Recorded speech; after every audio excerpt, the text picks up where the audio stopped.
മനാഫിനെതിരായ ആരോപണങ്ങൾക്ക് പിന്നാലെ അർജുന്റെ കുടുംബത്തിന് നേരെ സൈബർ ആക്രമണം. നമസ്കാരം, കൊട്ടാരക്കര മീഡിയയിലേക്ക് സ്വാഗതം. ലോറി ഉടമ മനാഫിനെതിരെ ആരോപണങ്ങൾ ഉന്നയിച്ചതിന് പിന്നാലെ ശിരൂർ മണ്ണിടിച്ചിലിൽ മരിച്ച അർജുന്റെ കുടുംബത്തിന് നേരെ സൈബർ ആക്രമണം.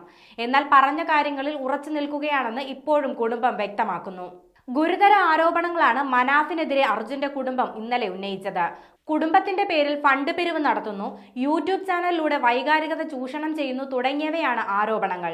ഇത് തുടർന്നാൽ നിയമ നടപടിയിലേക്ക് നീങ്ങുമെന്നും അർജുന്റെ സഹോദരി ഭർത്താവ് ജിതിൻ വ്യക്തമാക്കി.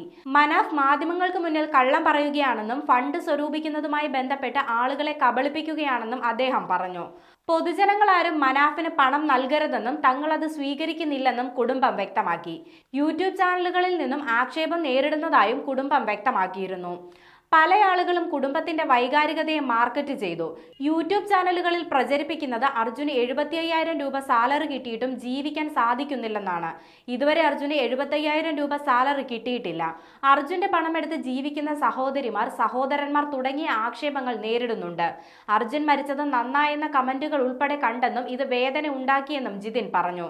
വൈകാരികത ചൂഷണം ചെയ്യുന്നതിൽ നിന്ന് മനാഫ് പിന്മാറണമെന്നും കുടുംബം ആവശ്യപ്പെട്ടു.